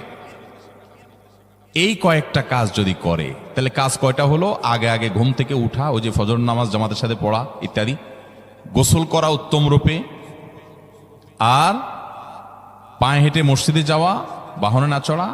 4 নম্বর হলো ইমামের কাছাকাছি গিয়ে বসা, কোনো অনর্থক কাজ না করা। এই 4টা কাজ যদি কেউ জুমার দিনে করে, নবী করিম সাল্লাল্লাহু আলাইহি সাল্লাম বলেছেন ওই ব্যক্তি বাসা থেকে মসজিদ পর্যন্ত যে আসলো, যতগুলো পা ফেলবে, যতগুলো স্টেপ ফেলবে, যতগুলো কদম দিবে, প্রতিটা কদমের বিনিময়ে আল্লাহ রাব্বুল আলামিন তার অ্যাকাউন্টে, তার আমল নামাতে 1 বছর রাত জেগে, সারা রাত জেগে তাহাজ্জুদ নামাজ পড়লে এবং 1 বছর সারা দিন, প্রত্যেকটা দিন পুরা বছর জুড়ে নফল রোজা রাখলে যে পরিমাণ সওয়াব পাইতো, 1 বছর নফল রোজা, 1 বছর রাতভর জেগে তাহাজ্জুদের নামাজ পড়ার সওয়াব মাত্র একটা কদম ফেলার বিনিময়ে দিবেন। তাহলে আপনার বাসা থেকে যদি মসজিদে আসতে 100টা কদম হয়, 100 বছরের নফল নামাজ, 100 বছরের নফল রোজা, আপনি এটার সওয়াব আপনার অ্যাকাউন্টে জুমার দিন মাত্র 4টা কাজ করার মাধ্যমে আপনি পেয়ে যাবেন। এবং এটি অনেক হাদিস বিশ্লেষকগণ বলেছেন, কোরআন হাদিসে বহু ফজিলতের কথাই বলা আছে। এত বিপুল পরিমাণে, এত অধিক পরিমাণে সওয়াবের কথা যে কারোর বাসা থেকে অনেকের আছে যেতে 500 স্টেপ পড়বে। 500 স্টেপ পড়লে কতটুকু হয়? সামান্য একটু জায়গা যেতে 500 কদম হয়ে যায়। অনেকের বাসা থেকে যেতে 500 কদম পড়ে 300 কদম হয়। তো সে এই 500 বছর নফল নামাজ, নফল রোজা, রাত ভর দিন ভর করার সওয়াব, কন্টিনিউয়াসলি করার সওয়াব মাত্র এই মসজিদে গেল আসলো, এই 4টা শর্ত পূরণ করে সেটা সওয়াবটা পেতে পারে। যদি সপ্তাহে 4 জমা হয় তাহলে 4 বার 500 করে যদি হলো 2000 বছর, এভাবে তার আমল আমাদের সওয়াবের পাহাড় সে জমা করতে পারে শুক্রবারের ছোট্ট আমলটার মাধ্যমে। চেষ্টা করব না ইনশাআল্লাহ? আমি দেশে বিদেশে অনেক আল্লাহর বান্দাকে আমি শুনেছি, এ হাদিস আমি যেদিন থেকে জেনেছি আমি চেষ্টা করেছি এটার আমল, এটার প্রচার মানুষের মধ্যে ছড়ানোর। আমি যখন সৌদি আরবে আজ থেকে আর অনেক বছর আগে, তখন কোনো এক বক্তব্যে আমি আমলের কথা বলেছি। আমার অনেক ভাইয়েরা দেশে বিদেশে দেখে বলছেন, ভাই আমলটা শুরু করেছি, আমার কাছে ভালো লাগে, আপনারাও আমলটা করবেন, অন্য আরেকজনকে শিখাবেন এবং দাওয়াত দিবেন। ঠিক আছে তো ইনশাআল্লাহ? তাহলে কয়টা আমল গেল? 4টা। 1 নম্বর গেছে বেশি বেশি দুরূদ পাঠ করা। 2 নম্বর হলো জুমার দিনে ফজর নামাজ জামাতের সাথে পুরুষরা পড়া। 3 নম্বর হলো সূরা কাহাফ পড়া, তেলাওয়াত করা। আর 4 নম্বর হলো এই 4 শর্ত পূরণ করে মসজিদে আগে আগে গিয়ে সুন্দর করে খুতবা শুনে চলে আসা, কোনো কথাবার্তা, খুতবা চলাকালীন সময় কোনো কথাবার্তা, অনর্থক কাজ না করা। 5 নম্বর এবং সর্বশেষ আমল হলো জুমার দিনে একটা সময় আছে দোয়া কবুল হয়। দোয়া কবুলের যে সময়গুলো আছে এর ভিতরে অত্যন্ত ইম্পর্টেন্ট একটা সময় হলো জুমার দিন। শুক্রবারের একটা সময় সম্পর্কে নবী সাল্লাল্লাহু আলাইহি ওয়াসাল্লাম বলেছেন যে একটা সময় আছে শুক্রবারের, এই সময়ে বান্দা কোনো দোয়া করলে আল্লাহ তাআলা ফিরিয়ে দেন না, কবুল করেন। কিন্তু সময়টা যে ঠিক কখন এটা হাদিসে নবী সাল্লাল্লাহু আলাইহি ওয়াসাল্লাম বলেন নাই, যাতে করে হয়তো আমরা সারা দিনেরই কম বেশি দোয়ার চেষ্টা করি। এই বিষয়ে মুহাদ্দিসগণ, হাদিস বিশ্লেষকগণ, পণ্ডিত ওলামায়ে কেরামগণ হাদিসের বিভিন্ন আকার ইঙ্গিতকে গবেষণা করে, অ্যানালাইসিস করে এক একজন এক এক সময়ের কথা বলেছেন। তবে বেশিরভাগ ইমাম, বেশিরভাগ পণ্ডিত ওলামায়ে কেরাম, বেশিরভাগ আপনার ইসলামিক স্কলারগণের বক্তব্য হলো যে এই সময়টা হলো জুমার দিনের শেষ প্রহর, আসরের পর থেকে নিয়ে সূর্য ওঠার আগ পর্যন্ত এই সময়টা। অতএব আমরা জুমার দিনের 5 নম্বর আমল হলো বেশি বেশি করে সারাদিনই কম বেশি দোয়া করব। দোয়ার জন্য সবসময় হাত তোলাও জরুরি না, যদিও সাধারণ অবস্থায় দোয়ার জন্য হাত তোলা আদব, কিন্তু আপনি চলতে ফিরতে, উঠতে বসতে, কাজের ফাঁকে আপনি আল্লাহর কাছে মনে মনে দোয়া নিবেদন করবেন। অনেক চাওয়া আমাদের কাছে, আমাদের আল্লাহর কাছে আছে। ভাইরা আমার, নবী রাসূলুল্লাহ সাল্লাল্লাহু আলাইহি ওয়াসাল্লাম বলেছেন কারোর পায়ের জুতার ফিতাটা ছিঁড়ে গেছে হাঁটার সময়, এটার এমন কি লাগালে ঠিক হয়ে যাবে, কিন্তু একজন ইমানদার ওইটার জন্য সে আল্লাহর কাছে সাহায্য চাইবে, আল্লাহ এটাও একটা বিপদ, একটা ছোট বিপদ থেকে অনেক কিছু ঘটে যায়, আপনি আমাকে উদ্ধার করেন। সে সবসময় আল্লাহর দিকে মনোনিবেশ করবে। নবী করিম সাল্লাল্লাহু আলাইহি ওয়াসাল্লামের পুরো জীবনকে যদি আপনি অ্যানালাইসিস করেন, আপনি অবাক হয়ে যাবেন। একটা বই আছে বাংলায়, বান্দার ডাকে আল্লাহর সাড়া, এটা বাংলা অনুবাদিত নাম। এই বইয়ের লেখক হলেন হিসনুল মুসলিমের যে রচয়িতা উনি শেখ সাঈদ আল গাহতানি রহমতুল্লাহি আলাইহি। ওনার সোহবতে যাওয়ার, ওনার সান্নিধ্যে থাকার একাধিকবার খুব কাছাকাছি বসার সুযোগ আমার হয়েছে। সৌদি আরবের একজন বড় আলেম ছিলেন, দুনিয়া থেকে চলে গেছেন। তো ওনার লেখা বান্দার ডাকে আল্লাহর সাড়া, এই বইটা বেশ মোটা সোটা একটা বই। পুরোটা পড়বেন যে নবী করিম সাল্লাল্লাহু আলাইহি ওয়াসাল্লামের জীবনে যে কত রকমের দোয়া করতেন। আল্লাহ আজকার নামে একটা বই আছে ইমাম নববীর, এটাও বাংলা হয়ে গেছে অনুবাদ, আপনি পড়লে অবাক হয়ে যাবেন। ডক্টর খন্দকার আব্দুল্লাহ জাহাঙ্গীর রাহিমাহুল্লাহর রাহে বেলায়েত একটা বই আছে দোয়া এবং জিকিরের, আপনি অবাক হবেন যে কি পরিমাণ দোয়া এবং জিকির নবী সাল্লাল্লাহু আলাইহি ওয়াসাল্লাম জীবনে পড়তেন। ঘুম থেকে উঠার সময় দোয়া আছে না নাই? এরপরে ঘুম থেকে উঠে যখন আপনি বাথরুমে যাবেন দোয়া আছে না নাই? আবার টয়লেটে গেলেন, টয়লেট সেরে আসলেন, আপনি ওযু করবেন, ওযুর জন্য দোয়া আছে না নাই? বিসমিল্লাহ। এরপরে ওযু শেষ করলেন, কালিমায়ে শাহাদাত আছে না নাই? এরপরে আপনি যখন ঘর থেকে বের হয়ে মসজিদে যাবেন, বের হওয়ার দোয়া আছে। বের হয়ে আপনি মসজিদে যাচ্ছেন, যাই পথে পড়ার আলাদা দোয়া আছে। এরপরে আপনি মসজিদে প্রবেশ করবেন, তার জন্য দোয়া আছে। মসজিদে ঢুকার পরে মসজিদে ঢুকার নামাজ আছে। এরপরে মসজিদে নামাজ বন্দিগি ইবাদত জিকির করে বের হচ্ছেন, সেটার জন্য আবার দোয়া আছে। আবার আপনি যাচ্ছেন, কাজকর্মে যাচ্ছেন, বাজারে যাচ্ছেন, সেটার দোয়া আছে। স্ত্রী সহবাস করার সময় দোয়া আছে।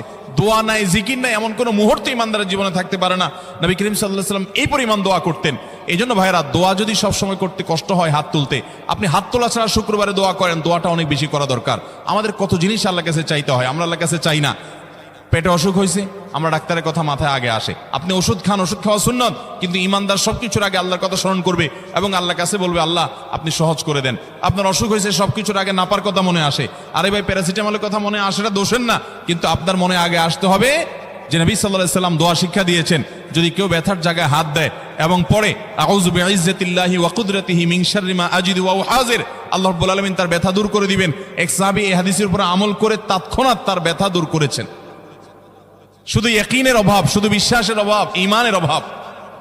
তাহলে আমাদের আল্লাহর দিকে মনোনিবেশ করতে হবে দোয়ার জন্য বেশি বেশি। তাহলে শুক্রবারে 5 নম্বর আমল হলো বেশি বেশি কি করবো ইনশাআল্লাহ? দোয়া, বেশি বেশি দোয়া করবেন, উঠতে বসতে চলতে ফিরতে। বিশেষভাবে সূর্য ডুবার আগের যে সময়টা শুক্রবার, অর্থাৎ দিনের শেষ সময়টা, বিশেষভাবে আল্লাহ তাআলার কাছে দোয়া করব। ঠিক আছে তো ইনশাআল্লাহ?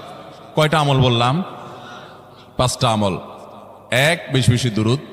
2, ফজর নামাজ জামাতের সাথে পড়া পুরুষরা, মহিলারা অক্তমত পড়বেন, পুরুষদেরকে পাঠিয়ে দিবেন মসজিদে।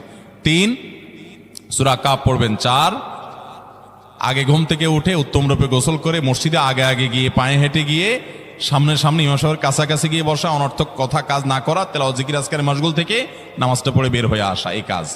নাম্বার 5, দোয়া করা, বিশেষ করে দিনের শেষ প্রহরে। আমল করবো তো ইনশাআল্লাহ? মনে থাকবো তো ইনশাআল্লাহ? আমরা প্রয়োজনে বাসায় গিয়ে একটা কাগজে নোট করে ফেলবো, লিখে ফেলবো, লিখে এরপরে ওয়ালে টাঙ্গায় দিবেন বাসায় যে জুমার দিন এই 5 কাজ আমি ছাড়বো না।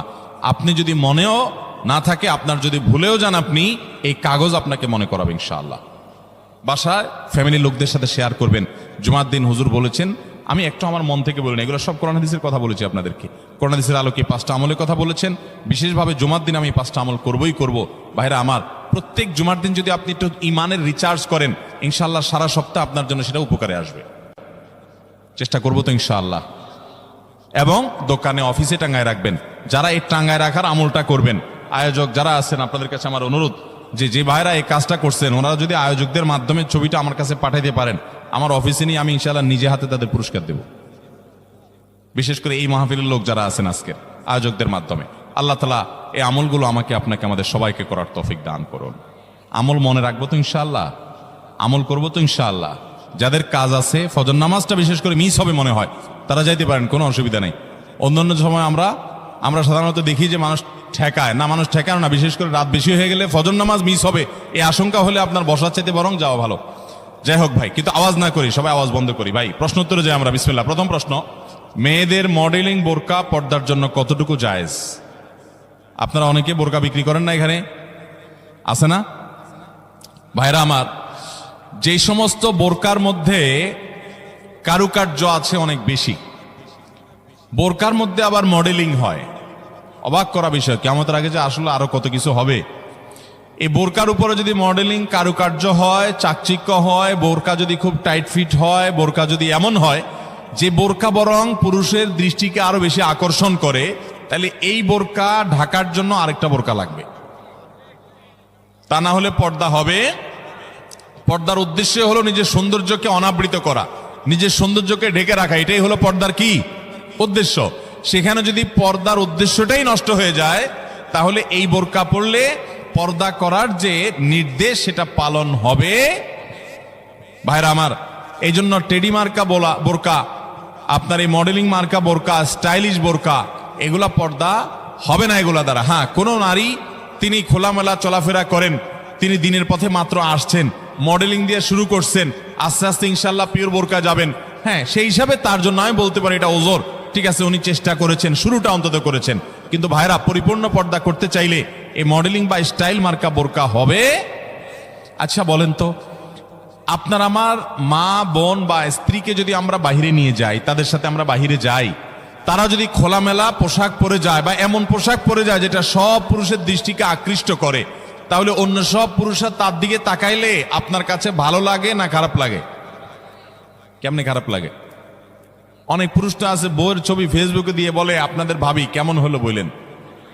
অনেক পুরুষ এ কাম করে না? ফেসবুকে আবার কমেন্টে নিচে দিয়া দোস্তরা লেখে, দোস্ত ভাবি অনেক সুন্দর, মাশাআল্লাহ, আবার মাশাআল্লাহ লেখে।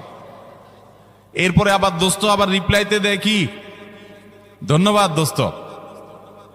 মানে আমার বউরে তুই সুন্দর বলছস, তার মানে তুই দেখছস, মনে মনে জল্পনা কল্পনা করছস, করে আবার লিখছস, এই জন্য তোর ধন্যবাদ।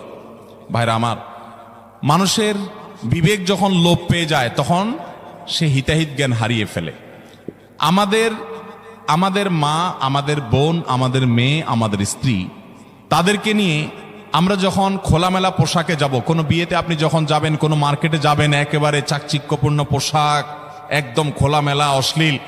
তো জগতে বা রাস্তায় যত পুরুষরা তাদেরকে দেখবে, এই সৌন্দর্য দেখার পর পুরুষদের মনে মনে তাকে নিয়ে বাজে চিন্তা, জল্পনা, কল্পনা, মনে মনে জেনা, এটা হবে কি হবে না? না, হবে না। সবাই কি বাজে চিন্তা করে আপনার মতো? পবিত্র চিন্তা করতে পারে না? কি বলেন ভাইরা আমার? যারা নিজেদের বউকে নিয়ে এটা নিয়ে সন্দেহে আছেন, আমি তাদেরকে বলতেছি, আমাকে উত্তর দেওয়া লাগবে না। আপনার নিজেকে প্রশ্ন করেন, নিজের বিবেককে প্রশ্ন করেন। আপনি এরকম মহিলা রাস্তাঘাটে দেখলে আপনার কি হাল হয়? আপনি যা যা চিন্তা করেন, আপনার বউ, আপনার মা বোনকে নিয়ে এভাবে আপনি বের হলে অন্যরাও সে চিন্তাই করে। আল্লাহ আমাদের বিবেকটাকে খোলার তৌফিক দান করুন। আমি মিডল ইস্টে, বিশেষ করে সৌদি আরবে অনেক মানুষ দেখছি, দিনদারির নামগন্ধ নেয়, টাকার নিচে সে জুব্বা পরে, হারাম কাজ করে, বিড়ি খায়, সিগারেট খায়, 2 নম্বরই করে, মানে মুসলমান হিসেবে কোনো ভালো মুসলমান না। কিন্তু গল্লির ঠাওয়ার ঠিক আছে, জায়গা মতো সে একেবারে সুসের মতো সোজা, বইয়ের ব্যাপারে পরিপূর্ণ পর্দা মেনটেন করে। কোনো রাষ্ট্রীয় নির্দেশের কারণে না, বেশিরভাগ পুরুষরা এটা করে এই জন্য, কারণ সে জানে তো সে নিজে অন্যের মেয়েকে খোলামেলা দেখলে কি জল্পনা কল্পনা তার মনে আসে সে জানে। অতএব তার স্ত্রীকে নিয়ে গেলে অন্যরা কি জল্পনা করবে সে জানে। এই জন্য তার আত্মসম্মান বোধের জায়গা থেকে সেটা করে। মুসলমান নারী, তার ভিতরে আত্মসম্মান বোধ থাকবে যে আমাকে নিয়ে মানুষ বাজে চিন্তা করবে, জল্পনা কল্পনা করবে, নোংরা চিন্তা করবে, এটা কোনো নারী করতে দিতে পারে? একজন খোলামেলা বেপর্দা নারীকে দেখে যত মানুষ মনে মনে তাকে জেনা করে, সে মনের কথাগুলো যদি মানুষ বলতো, এই নারী জুতা দিয়ে পিটতে পিটতে রাস্তা যাইত। কিন্তু সে মনে মনে মানুষের এই জেনার কাজ সে করে যাচ্ছে। আল্লাহ আমাদেরকে পর্দার গুরুত্ব বোঝার তৌফিক দান করুন। এটা নারীর জন্য অসম্মান না, এটা নারীর জন্য বরং সম্মানের। এটা নারীর ইজ্জত রক্ষার জন্য সবচেয়ে বড় মাধ্যম। আমাদের সেকুলার, অতি সেকুলার, উগ্র নাস্তিক বন্ধুরা বলে যে হুজুরদের মনটাই খারাপ। এই বেটারা বলে মহিলা দেখতে বলে তাদের বলে অবস্থা খারাপ হয়, এই বেটাদের চরিত্রই খারাপ। অর্থাৎ আমাদের এই ভাইরা যারা এই সমালোচনা করতেছেন, আমাদের এই ভাইগুলোর দ্বারা মনে হচ্ছে যে ওনাদের মনের ভিতরে কোনো এই সমস্ত বাজে চিন্তা আসে না, ওনাদের মনটা একদম ফেরেশতার মতো পবিত্র। এরকম যাদের কোনো চিন্তা জল্পনা কল্পনা আসে না, এরা হয় মিথ্যুক আর না হলে রুগী। হয় এগুলারে ডাক্তার দেখাইতে হবে, পুরুষত্বের ঘাটতি আছে, আর নাহলে মিথ্যুক। আল্লাহ তাআলা সৃষ্টি করেছেন এভাবে, তোমার কোনো মনে চিন্তাই বাজে আসে না, তোমার মতো এই অসুস্থ মানুষ, তোমার তো হাসপাতালে ভর্তি হওয়া উচিত। আল্লাহ রাব্বুল আলামিন আমাদেরকে পর্দার গুরুত্ব বোঝার তৌফিক দান করুন। অনেক পুরুষ আছে নিজের বউয়ের জন্য চাকচিক্যপূর্ণ বোরকা পরে নিয়ে যান। না ভাই, আপনার বউর যত সাজগোজ সব বাসা বাড়িতে হবে একান্তে। আপনি বাইরে রাস্তাঘাটে কেন বিলে বেড়াচ্ছেন? মহর দিয়ে বিয়ে করছেন আপনি, আর রাস্তাঘাটে মানুষকে দেখা বেড়াচ্ছেন। আত্মসম্মান বোধ থাকা উচিত। আল্লাহ আমাদেরকে পর্দার গুরুত্ব বোঝার তৌফিক দান করুন। তাহলে স্টাইলি বোরকা এগুলো পড়লে কিন্তু কাজ হবে না, বোরকার কাজ হবে না। আমি এখান থেকে গ্রামে যাব এবং ওই দিনই আবার চলে আসব, এক্ষেত্রে আমার নামাজ কি কসর করতে হবে? দেখুন, গ্রামে আমরা প্রত্যেকে যার যার বাড়িতে যখন যাব, সেটা আমাদের মূল ঠিকানা, আসল ঠিকানা হলে সেখানে আমি 1 ঘন্টার জন্য যদি যাই, নামাজ আমাকে পুরা পড়তে হবে। নিজের স্থায়ী ঠিকানাতে কখনো কসর হয়? পথে কসর হবে। বাড়িতে যখন চলে গেছেন, আপনার বাড়ি কুমিল্লাতে, আপনার বাড়ি চট্টগ্রামে, আপনার বাড়ি বগুড়াতে বা খুলনাতে বা সিলেটে, আপনার বাড়ি যেখানেই হোক না কেন, যখন সফরের দূরত্ব হবে, নিজের স্থায়ী ঠিকানায় 1 ঘন্টার জন্য যদি যান, সেখানে পুরো নামাজ পড়তে হবে, কসর চলবে। কিন্তু কিছু লোক আছে, গ্রামে বাড়ি আছে ঠিক আছে, কিন্তু তাদের গ্রামের বাড়ি এখন আর স্থায়ী ঠিকানা না। ধরুন আপনি ঢাকা শহরে বাড়ি কিনছেন বা ফ্ল্যাট কিনছেন, পাসপোর্টে, এনআইডিতে, সরকারি সব কাগজে পত্রে ঠিকানাতে আপনি স্থায়ী ঠিকানাও এটা, বর্তমান ঠিকানাও এটা। গ্রামের বাড়ি আছে কিন্তু ওটা আপনার স্থায়ীও না, বর্তমান ঠিকানাও না, জাস্ট বেড়াইতে যান, ভাই বেড়াদাররা আছে, অন্যরা আছে, তাহলে ওইটাতে আপনি গেস্ট, সেখানে আপনি কসর পড়বেন। এবং এটা আপনার স্থায়ী এবং বর্তমান ঠিকানা হলে, অনেকে আছে বাড়িতে জমি জমা আছে, শুধুমাত্র থাকার ঘর বাড়িও নাই এবং ভাগযোগ হয়ে গেছে, সে শুধু গেস্ট হিসেবে যায়, ভাইদের মেহমান হয়ে যায়, তাহলে সে কসর পড়বে। আর না হলে স্থায়ী ঠিকানায় গেলে 1 ঘন্টার জন্য সে কি করতে হবে? পুরো নামাজ পড়তে হবে, যদি স্থায়ী ঠিকানা হয় তার গ্রাম। এরপরে প্রশ্ন হলো, আমি অনেকবার তওবা করেছি, প্রত্যেকবারই ভঙ্গ হয়েছে, তাহলে কি আমি মুনাফিক হয়ে গেছি? না ভাই, তওবা হওয়ার পর তওবা ভেঙে যাওয়াটা অস্বাভাবিক নয়। আপনারা খুশি হবেন শুনে, আমাদের রব আল্লাহ রাব্বুল আলামিনের একটা গুণবাচক নাম হলো তাওয়াব। কি নাম ভাই? তাওয়াবের মানে জানেন? আল্লাহু আকবার। রিপিটেডলি, বারবার যিনি বান্দার তওবা কবুল করেন। এই জন্য ভাই, একবার গুনাহ হয়ে গেছে, আল্লাহর কাছে তওবা করেছেন, চেষ্টা করছেন যে আর যেন না হয়, কিন্তু আবার শয়তান কাত করে ফেলে দিয়েছে, আবারও তওবা করে ফেলবেন এবং দুর্বল হবেন না। এখানে ইবলিস আপনাকে বলবে, তুই এতবার একই কাজ করে তওবা করছস আল্লাহর কাছে, আবার কোন মুখে তওবা করবি, থাক বাদ দে।